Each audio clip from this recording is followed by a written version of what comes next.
एकादशी तिलको दान, एकादशी तुलसी तिलको दान, हामीलाई पनि वैकुण्ठ लैजाऊ भगवान, हामीलाई पनि वैकुण्ठ लैजाऊ भगवान। एकादशी एकादशी व्रत बसाउन, एकादशी एकादशी व्रत बसाउन, सबै भक्त मिलिजुली कीर्तन गरौँ न, सबै भक्त मिलिजुली कीर्तन गरौँ न।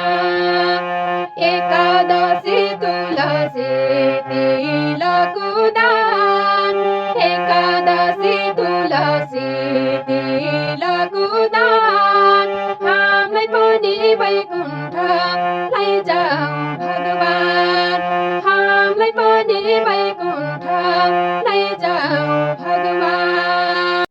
सम्पूर्णमा जय श्री राधे राधे। त्यसो त 2081 साल फागुन 26 गते आमलकी एकादशी परेकी छन्। आमलकी एकादशीको यहाँहरू सम्पूर्णमा हार्दिक हार्दिक शुभकामना व्यक्त गर्दछु। साथै एकादशी को व्रतको महिमा एकदमै धेरै छ, अनन्य अनन्य कोटि कोटि कृपा प्राप्त हुन्छ, हामीहरू सबैलाई थाहा भएकै कुरा हो। त्यसो त एकादशीको व्रत गर्ने व्यक्तिले अरू तीर्थहरू धाउनु पर्दैन, अरू व्रतहरू पनि गर्नु पर्दैन।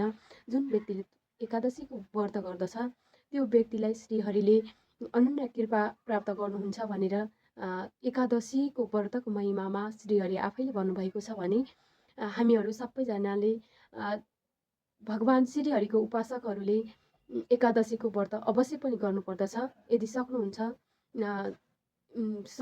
भने कन्दमूलहरू अनि दुधहरू खाएर अनि फलफुलहरू खाएर बस्न सक्नुहुन्छ। यदि सक्नुहुन्न भने पनि सप्तधान्यभित्र परेको अन्नहरू बेगल अरू मकैबाट बनेको खानेकुराहरू फापरको रोटीहरू खान सक्नुहुन्छ।